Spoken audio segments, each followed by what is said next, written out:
The next leg of our journey would take us to the Chickasaw Cultural Center to meet up with Joe Thomas and LaDonna Brown, the tribal anthropologist of the Chickasaw Nation.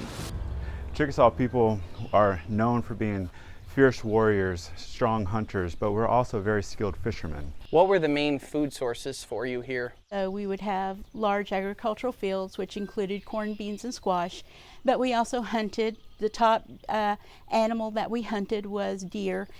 We also hunted, in our homeland, we hunted bears, and then here we hunted turkeys.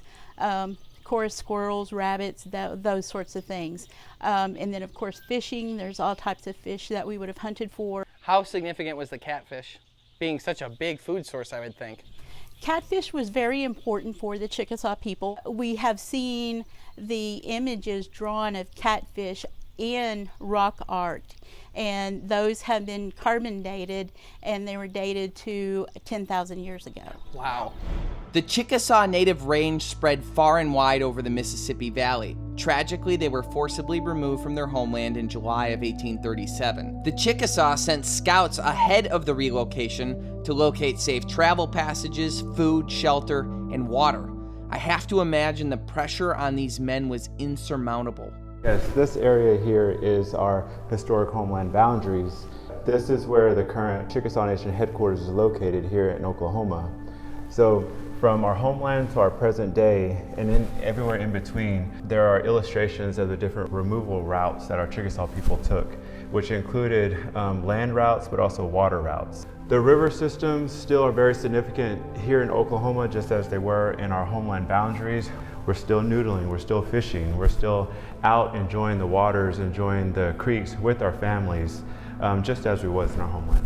I got a feeling that like the scouts that went out ahead of time to make sure that this was going to be a good place for you guys to end up, I feel like the first guy that got in the river and noodled and found a catfish was probably pretty relieved. Like, okay, good.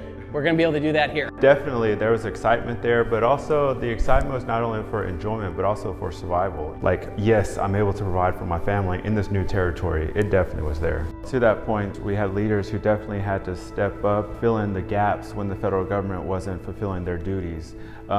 When we signed the Treaty of 1832, it was guaranteed by the government that they would provide rations along these removal routes.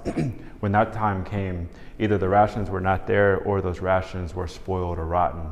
And so our people then had to go back out into the woods and fish to be able to provide for our family. As I've grown up and we've owned a company and we've all interacted with each other, and I've learned that morale in any organization or any group of people is so significant, and it changes the trajectory of success or failure.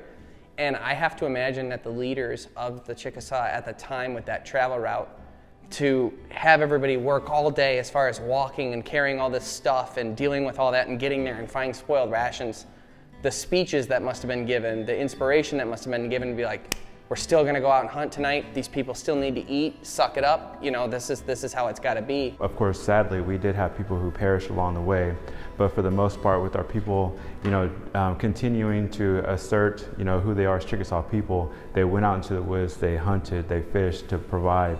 Learning about the struggles of the Chickasaw people, it's not lost on me that they were quite literally hunting and fishing for survival. While I eat everything I harvest, I'm never worried about starving after a failed hunting or fishing trip. That said, I think teaching ourselves and the next generation the hunting, fishing, warrior mindset and the skills needed to have success in the field are imperative to keeping ourselves grounded and connected to our lands. But something very interesting that our ancestors did is our men, prior to jumping into the water, they had breechcloths on. And so what they would do is they would take that breechcloth off and they would wrap it around their palm and their elbow. Okay. And they would wrap it around and secure it, and they would jump down and they would go down into the crevice to where that large catfish was either, hiding from the sun or protecting its eggs. Sure. And so they would reach their arm down in there with the hopes of that catfish, biting and trying to swallow the arm. The only thing different now really is just the dress code. We use gloves and keep our pants on.